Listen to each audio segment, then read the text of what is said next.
Chers internautateurs et internautatrices, bienvenue dans ce 5 minutes après un peu particulier car on va aller extrêmement vite et on va parler d'un jeu auquel on n'a pas été, jusqu'à la fin de la partie parce qu'on n'avait pas trop le temps pour des raisons techniques, etc. etc.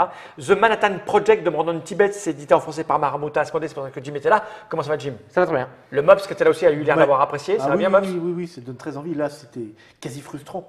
Mais c'est frustrant pour tout le monde, les enfants, oui, déjà oui, j'explique pourquoi. Parce qu'en fait, tu as été un peu ralenti par les fameux grèves que l'on sait. Les grèves, tout ça. Et qu'en plus, on a eu des problèmes de TriCaster au départ, ce qui fait que la partie de tank, on l'a commencé 3 fois. Ouais. On a été obligé de faire ça en début d'après-midi, après le repas. Moi, je parlais avec un type qui était venu pour qu'on discute de design de trick-track. Donc voilà, enfin bref. Donc on a fait ce qu'on pouvait et c'est frustrant parce que c'est un jeu auquel j'aurais bien aimé jouer jusqu'au bout. Parce que c'est très plaisant, la mécanique est limpide, on l'a vu. Hein. À ton tour, tu fais 2 trucs. Ouais. Ce qui correspond à moi ce que j'aime, c'est très à l'allemande, puisqu'il y a de la gestion des ressources. Il y a un petit côté Eurotrash, comme on dit, parce que tu vas jouer chez les adversaires, tu vas un peu leur pourrir leur vie, tu peux leur taper sur la gueule si tu as décidé. Manifestement, avec les extensions, ça peut être encore plus violent. Oui, hein. Totalement. Moi, sans aller jusqu'au bout, ça m'a beaucoup plu. Ça parle à mon cerveau, le côté opportunisme, comme tu le soulignais, Mops. On a dit que les graphismes étaient très très beaux. Oui. Et là, je lisais un petit peu ce que disaient les gens. Par exemple, Martin Windberg est beaucoup intervenu parce qu'il dit qu'il a écrit un article que vous pouvez aller lire sur la sélection du dimanche. Il s'occupe d'un blog où il parle de jeu un petit peu. Et il a parlé du produit, enfin de ce jeu-là. Je comprends pourquoi ça lui plaît, pour avoir pratiqué le jeune Martin plusieurs fois. C'est typiquement le genre de jeu qui va lui plaire et à moi aussi. Donc lui, il expliquait que effectivement, les extensions devaient rajouter des petits trucs supplémentaires et des petites couches. On peut aller dans un sens ou dans l'autre. Et ça, c'est plutôt pas mal. Tapi Moka dit dans la VO, on peut négocier les airstrikes entre les joueurs sans échange de ressources par contre, donc purement politique. Oui, ça c'est écrit dans les règles aussi, on peut aussi le faire, c'est juste, c'est du logique quoi. Voilà, je vais attaquer, non, m'attaque pas tout de suite, bon, exactement, on peut toujours le faire. Les illustrations sont très guerre froide, c'est vrai. C'est ça le côté plaisant, le côté russe. Jeu vidéo de guerre froide. Ouais, c'est ça.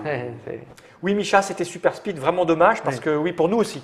Ça, on l'a dit, c'est les problèmes. Est-ce qu'on a envie de lui dire Tintin à l'auteur?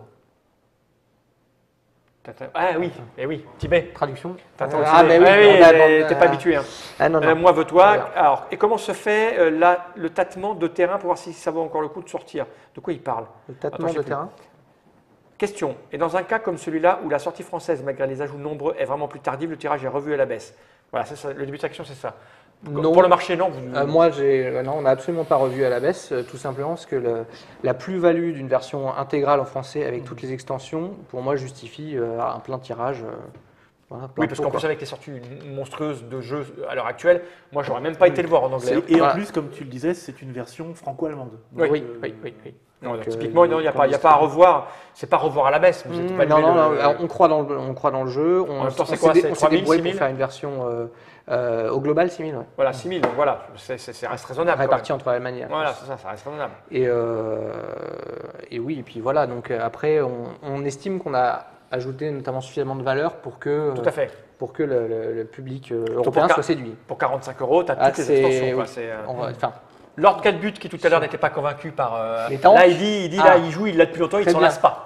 Tu vois, c'est chacun son. Mais c'est normal, s'il a le même esprit que moi, ça fait peur. C'est normal, ça lui plaise. Pierrot la Lune, c'est rigolo de sortir un jeu long au moment où le standard est vraiment un jeu court. Mais ça, c'est Marabunta. Oui. C'est l'idée. Ouais. Et après, on n'est pas non plus dans le jeu monstre, on ne va pas jouer 5 heures. Quoi. Non, moi, je dis, mes parties, c'est en général 1h30. Donc. Et on joue avec des joueurs standards, on va dire. Ça montre que chez Asmodée, il reste quand même il y a encore des joueurs. Ça tient dans une pause midi. Parfait. Alors, Tepi Moka, tout ça, on l'a dit. C'est carrément chouette. Oui. Pierrot la Lune aime aussi les illustrations. Ok. Qu'est-ce qu'il y connaît? Voilà, après, on voit différentes orientations quand on joue. Il va y avoir le joueur taquin qui va vraiment spécialiser, choper l'espionnage dès qu'il peut, les bombardements. Oui, c'est ça, évidemment. Pour bloquer l'adversaire ou profiter de ses bâtiments. Donc ça fonctionne. Tu as l'option, généralement tu développes l'un ou l'autre, plutôt ou uranium, parce que c'est coûteux, c'est gourmand en temps et en ressources. Tu as l'impression que celui qui se fait en 2 fois est plus coûteux, mais c'est pas sûr. Non, parce que en fait, après, la différence de points entre les 2 types de bombes est très importante. Quoi. Et du coup, tu seras peut-être pas trop en concurrence sur les autres s'ils le font pas. Puis pareil, nous, on n'avait jamais joué, on ne sait pas les cartes qui allaient venir. Non. Donc, les achats, c'est pas les mêmes.